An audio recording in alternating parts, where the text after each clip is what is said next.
You must conduct yourself as a commanding general in the ongoing warfare that life presents. Insight can only carry somebody so far in the pursuit of personal development. As an individual, it's imperative that you govern oneself akin to a seasoned commander, leading a formidable army, poised to besiege an impregnable fortress. Should I divulge some of my particular guilty pleasures in this video? Perhaps I will. It would undoubtedly be my clandestine fondness for real-time strategy games. Games like StarCraft and also Crusader Kings, I believe. Not so much presently, but certainly in the past. Now these games, they require intricate strategizing as opposed to this kind of primal pursuit of finding your enemy and putting a bullet in their brain. And in this way, I believe you develop a more evolved approach to the particular task. Particularly in this virtual realm, one must discern the economic capabilities of the particular individual, identify their supply chains, cut them off, sever their resources, and employ a more patient strategy in order to outweight them and then corner them while they are weak, or perhaps mastering the occupation of strategical geographical positioning, which might gain you a tactical advantage in the particular battleground, enabling you to flank your adversaries and then decimate them. So I have a acute fondness for a more over-minding strategy in relation to how to approach your life. So I guess in essence, my point is, you must conduct yourself as a commanding general in the ongoing warfare that life presents. And today I'm going to impart in you one of my potent systems that, to be honest, being transparent with you, I only really share with my clients. And, if you are interested in working with me one-to-one, there is an application process below under King, Warrior, Magician, Lover. But I thought I would share this with you today because I know if you synthesize this into wisdom, which is essentially taking a piece of insight or a piece of knowledge and instilling it into some kind of practical application, which is the definition of wisdom, I know that you're going to see enormous benefits in 2 to 4 weeks. So I'm going to share with you the system that I only really share with my esteemed clients about CEO level productivity, or as I've named it in this particular video. So I always like to define and preface the particular insight or lesson I'm trying to convey to my clients in the form of a goal and a system in order to achieve that goal. So we have our goal very, very clearly here, and we have a system in order to achieve it. So the first system I want to share with you today is called a daily audit. The premise of this system is thus far: you cannot move from point A to point B if you have no knowledge first of where point A is. In this way, we are going to ascertain, or you are going to ascertain by the end of this video, where your point A is. Now, there are 2 different versions of this system that you can employ in order to do that. The first one is called a calendar review. Now, those of you, I suppose the clients that know me who are watching these videos, but those of you who know me personally will know that my calendar is the overmind of the battlefield. It is the most imperative thing I use in order to attack the day. It's my war plan. I use that to go to war with. So here's what I want you to do. I want you to open up your daily calendar, your daily calendar driver, whichever that might be. For me, it's Outlook. I just prefer the interface. And account for each hour of the day, right? So maybe it's the end of the day, you look back and you just revisit your calendar. Now, this only works if you use your calendar. If you don't use your calendar, version 2 is going to be a little bit more applicable. Begin with your hour of waking and note down whether the hour is being used for intentional productivity or intentional pleasure. Now here, you need to note the word intentional. Watching Netflix and playing the PS5 is permissible only when you have consciously made that decision with intention. I'm going to say that again. Pleasure is permissible when you have planned for it and you approach it with conscious intention. Anything else you must consider mindless and a directive of your limbic system, of your impulsivity, of your lack of emotional jurisdiction over the animal. So let me reiterate, I have no problem with people experiencing pleasure in their life. I have a problem when it's mindless and there's no intention around it. Let's segue onto version 2 here. And this is the one I typically employ, and I've employed it at the start of this month, actually, and I've given you an example that I think you might find valuable. So the next version of your daily audit is an hourly audit. So before you go to bed, I want you to get your phone and you're going to set an alarm for every single hour of the day the next day. And you're going to use a prompt in your alarm called current intention. You're going to note down the intention after each alarm prompt until you have every single hour filled.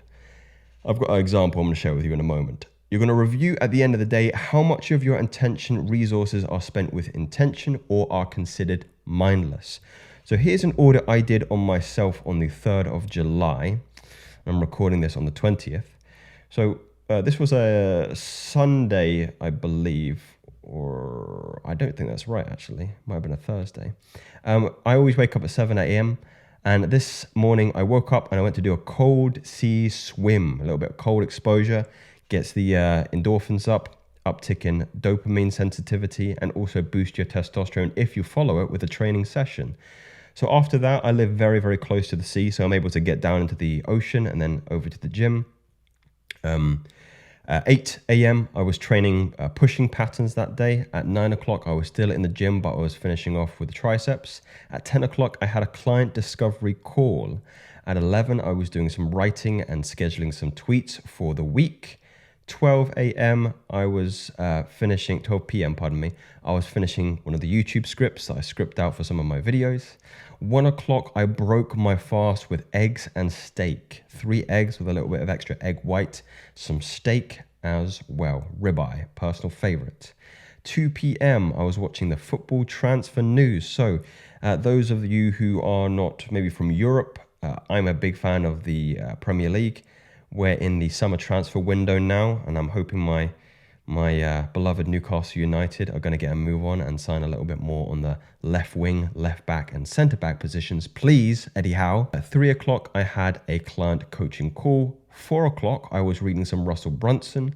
5 o'clock, I actually missed because I fell asleep. I was napping on my sofa right over here. 6 o'clock, I was cooking my final meal for the day, which was ground beef, I believe, and eggs as well. I'm going on a more ketosis style diet. At 7 p.m., I was watching Wrexham Football Club on Disney, which is I'm not sure if, I suppose the Americans will know, Ryan Reynolds has bought a football team in Wales and is on the process of getting it more profitable and moving up the English Football League system. You can see this theme here of football. At 8 o'clock, I was doing some filming preparations and some filming as well. 9 o'clock, I did some initial editing, and 10 o'clock, winding down prayer and meditation, and I was in bed by 10:30. Now, what's really, really interesting with this, and I hope you're starting to see the utility of this, is you can start to see where there are mindless activities. Now, by the way, this is a pretty good day for me. I'm not gonna blow smoke up my ass and tell you that every single day I have is perfect and has no mindless mindless activity in it. Slipped up here a little bit with the napping. Perhaps again, you can make arguments for, typically when I eat, I'll watch a little bit of entertainment in the form of, the in terms of Sky Sports, and then also in the evening as well, right? But here's something where I believe there's an opportunity for greater productivity and greater intention, other than me falling asleep. What's interesting when you do this is the clarity, and you can see what hours you're actually putting to productive use and the hours that you're not putting to any kind of intention whatsoever. So what's the second part of this particular process here? The second part is identifying the continuity and behavior that is contributing to mindless tasks. So let's talk about environmental signals. And the theory behind this, the theory is, don't try changing your behavior. Instead, change the conditions for the behavior. So the continuity in that kind of behavior might be time of day. So an example I've got here is morning doom scrolling. If I take you all the way back to when I was living with my father and I had no knowledge of self-improvement, probably when I was like 21 years old, I would start every morning by picking this thing up and scrolling on Twitter, on Facebook, on Instagram for a good hour before I did anything. And I would have to put that into my audit and recognize that, hey, you're fucking up. You're fucking up immediately. What can you do in order to synthesize a better result for that system? Well, one of the things that I do use is something called grayscaling. So you can see on my phone now how horrible that is, how horrible my phone is, right? Try not to show you some personal stuff, but how horrible that is. God, there's no colors there. Ugh, disgusting. I know, it doesn't distract me. So I'm able to get to the more, what would you say, pressing matters of the day instead of being taken away by my limbic system. Interesting point here. Your limbic system, your emotive part of your brain, is very sensitive to colors. And if you can grayscale that, you actually tap into your prefrontal cortex, which allows you to execute on higher executive functions. So grayscaling is very, very powerful. The second is I recognize that I'm actually missing a big opportunity here, because in the morning I have the greatest assets I need to leverage the biggest decisions of the day. I have the most energy that you'll ever have in the day, which will be in the morning. You have the most time, at least I do, and also I'm in a fasted state, which means I've got all my energy resources going to cognitive function as opposed to digestion, right? Peristalsis actually takes a lot of energy away from your brain. That's why a lot of people get brain fog when they are digesting a heavy meal, or the blood shunts towards the digestive system and away from the brain, meaning that you are slower with your computational skills. Another part in trying to change the conditions of the behavior might be the location. Now, there's a term, I don't know if I coined it, it's called poor furniture association or furniture association, which essentially means that there are certain objects in your environment, especially in your home or in your bedroom, that you associate with typical kinds of behavior. So for example, my sofa, I will do one of two things when I'm sitting on the sofa, and that is I will either watch TV or I will fall asleep. Okay, so I never sit on my sofa unless I want to do either of the two tasks with intention. I've learned my mistake from my audit. Yeah, these are furniture associations with productive tasks. At my desk here, I only ever work at my desk here. That desk at the back, you can kind of see, which is my dining desk, I only ever use for eating, for reading, for writing, and also work. I never sit down there for any kind of entertainment or pleasure-based behavior. I have a chair in my bedroom, that's my meditation and visualization chair.